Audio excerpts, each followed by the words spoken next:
ከቢድ ነገር ተፈጢሩ ቢቲ ከቢድ መጠንቀቅታ ተዋሂዋ አሌክስ ደሞ ብጣዕሚ ተጨኒቁ።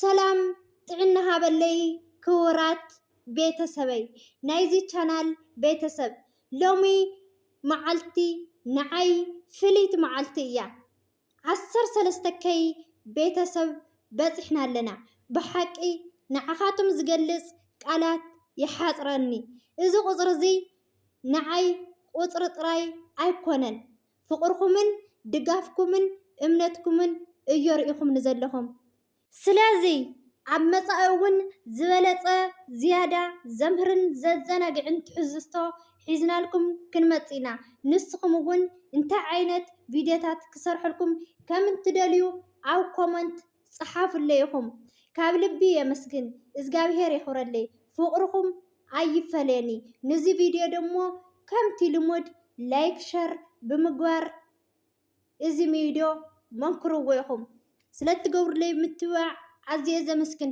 ሕጂ እውን ናብ 14K ንቅድሚት ንጓዓዝ እምበኣርከስ ክቡራት ተኸታተልተይ ናይ ሎማዓንቲ ኣድያና ወይ ከዓ ትሕዝተና ከምቲ ኣቀድም ኣቢለ ዘቕረብኩልኩም ብዛዕባ ሊልና ኣሌክስ ኮይኑ እምበኣርከስ ክቡራት ቤተሰበይ ሎሚ ቢቲ ሓፍትና ከቢድ መጠንቀቕታ እያ ተዋሂባ ዘላ ማለት እዩ። ኣሌክስ ደሞ ኣብዚ ሕዚ ሰዓት ኣብ ጭንቂ እዩ ዝርከብ። ኣብ ዝሓለፈ ቪድዮም ዓርኩ ንኣሌክስ ሃንደበት ንዳ ቢቲ ገዛ ኸይዱ ነይሩ ማለት እዩ። ሃንደበት ምስ ከደ ደሞ ቢቲ ሓፍትና ብጣዕሚ እያ ደንጊፃ እዚ ሓውና ደሞ ንምንታይ ትድንግፅለኺ እንታይ ደኣ ኮይንኪ ክመፅእ ኣይነበረንን ማለት ድዩ ዝብል ሓሳብ ኣቕሪቡላ ማለት እዩ። ብኣጋጣሚ ገይሩ ደሞ ኣሌክስ ደሞ ኣፍቲ ገዛ እዩ ረኺብዎ። ኣፍቲ ገዛ ምስ ረኸቦ ደሞ ብጣዕሚ ለባም ቆልዓ እዩ። ንስኻ ሊሊ ዝገበረት የብላይን ስለዚ ንስኻ እንታይ ትገብር ኣለኻ ኣብዚ ገዛ እዚ ኢሉ ሓቲትዎ። ንዓዓ እውን እንታይ ክትገብሪ ናብ ሰብ ሓዳር ኣቲኺ ክተባእስ ዲኺ ኣቲኺ ዝብል ሓሳብ ይህብዋ። ይኹን ደኣ እምበር እሳ ኣይተቐበለቶን እያ ካብ ኣሌክስ ክፍለ ኣይደልን እያ ኢላ ማለት እዩ። ንሱ ደሞ ኣነ ንዓኺ ብምፍላጠይ ንኣሌክስ ብጣዕሚ እዩ ፀፂቱኒ ዘሎ ምክንያቱ ከፋልጠኪ ኣይነበረን እዩ ኢልዋ። ንስኻ ተዘይፋሊጥካና ብዝተፈላለየ ስራሕቲ ክፈልጦ ነይረ እየ ስለዚ ኣይትገደስ ኢላ ሓሳባ ወይ ከዓ ርእይቶኣ ሂዋቶ ማለት እዩ።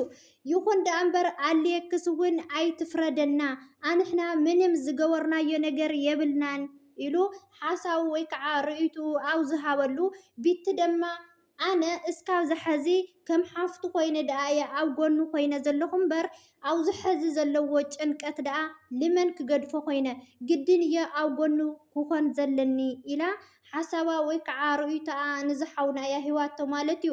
ኣሌክስ ደሞ ብጣዕሚ ተጨኒቁ ንቢቲ ሓፍትና ንስኺ ካብ ጎኒ ኣሌክስ ርሓቐ ኣብ ዝተባሃለትሉ ሰዓት ኣሌክስ ደሞ ኣነ ኣብ ጎነይ ኣፍቲ ሕማቐይ ኣብ ጎነይ ዝነበረት ንሳ እያ ስለዚ ንምንታይ ርሓቐ ትብላ ሊሊ ንዓይ ውፃእ ክትብለኒ ነይሩዋ ዶ ኣይነበራን ካብ ገዛ ዝብል ሓሳቡ ወይ ከዓ ርእይትኡ ይህብዎ ማለት እዩ።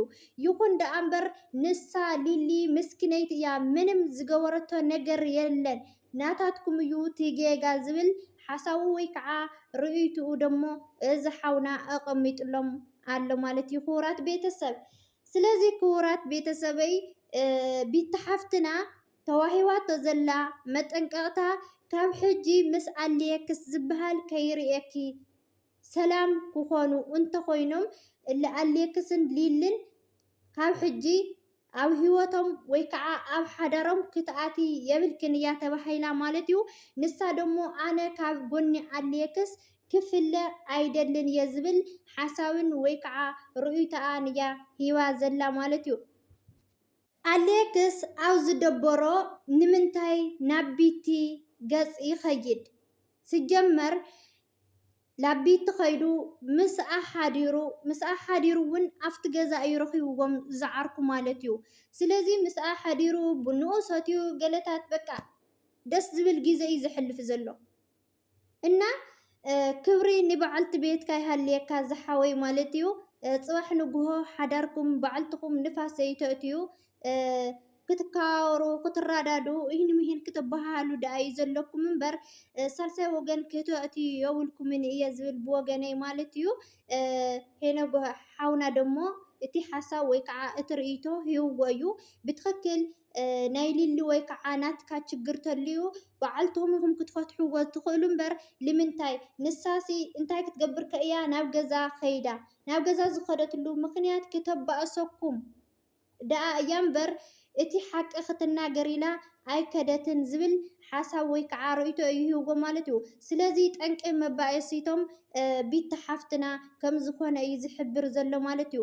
ንሱ ደሞ ኣብዚ ሕዚ ሰዓት ዘይተፀበየ ነገር ኮይኑዎ ከምኡ ኢሉ ሓሲብዋ ዘይፈልጥ ቆልዓ ኣብ ዘይኮነ ነገር ቦታ ስለ ዝተረኸበት ብጣዕሚ እዩ ተናዲዱ። ምክንያቱ እሱ ዘፋለጣ ልፅቡቕ ነገር እምበር እሱ ዘፋለጣ ኣብ ናይ ኣሌክስ ሓዳር ኣትያ ክትርብሽ ወይ ከዓ ክትሕንፍሽ ይኾነ ኣፋሊጥዋ። ስለዚ ኣነ ንዓኺ ንኣሌክስ ብምፍላጠይ ብጣዕሚ እየ ዘናድደኒ እዩ ዝብላ ዘሎ ማለት እዩ። ቤት ሓፍትና ደሞ ኣሌክስ ማለት ደሞ ካማኻ እየ ዝርዮ። ስለዚ እንታይ ኣለዎ ንምንታይ ትናደድ እና ኣይትናደድ ዝብል ሓሳብ እያ ሂዋቶ ማለት እዩ። ስለዚ እዚ ነገራት እዚ ብዓይኒ ንኣሌክስ ዓርኩ ክርአ እንከሎ ኣሌክስና ቤቲ ኣብዚ ሕዚ ሰዓት ጌገኛታት እዮም ዘለው እዩ ዝብል ዘሎ ዝሓሳቡ ማለት እዩ። ምክንያቱ ኣሌክስ እቲ ዘርእዮ ዘሎ ሪኣክሽን ምንክብኻብ ልቤቲ ንሰበይቱ ክከባኸብ ነይርዎ። ሰበይቱ ማለት ውላድ ናቱ እያ ሒዛ ዘላ።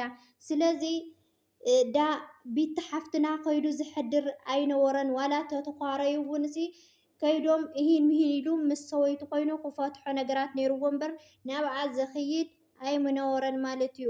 እና እንታይ ነካ ናብኣ ዘኽይድስ እንታይ ነካ ንምንታይ ከላብ ገዛና ዘይትመፅእ ቀጥታ ናብኣ ዘኽይድስ እንታይ ነካ ኢሉ ሓሳብ ርእይዎ ብጣዕሚ የጫናኒቁሎም።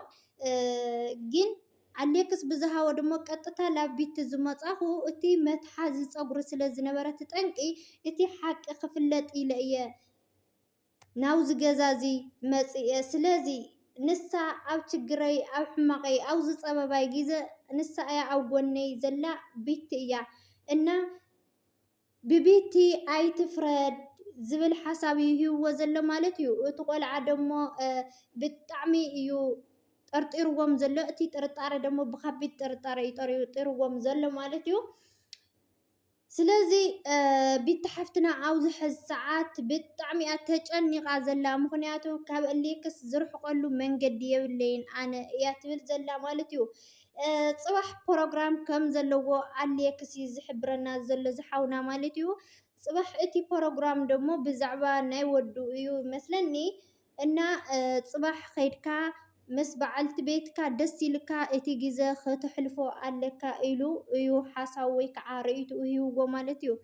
እና ክቡራት ቤተሰብ ናይ ሎማዓንቲ ዝነበረና ፀንሒት እዚ ይመስል ነይሩ። ብዝቕፅል ብካሊእ ትሕዝቶ እስካብ ንራኸብ ሰናይ ንዓኹም እናበልኩ ነዚ ቪድዮ እተፈቲኹምዎ ከምቲ ልሙድ ላይክ ሸር ሳብስክራይብ እናገበርኩም ምትዋዕኹም ኣይፈለየኒ ክብለኩም ይፈቲ። ኣቐዲመ እትገብሩለይ ምትዋዕን እትገብሩለይ ፍቕርን ክብረትን ብጣዕሚ እየ ዘመስግን። ሕጂ እውን እናታትኩም ምብርታዕን እናታትኩም ጥንካረን ኣይፈለየኒ እናበልኩ እየ። ብጣዕሚ እየ ዝፈትወኩም ብጣዕሚ እየ ዘኽብረኩም። ባይ ባይ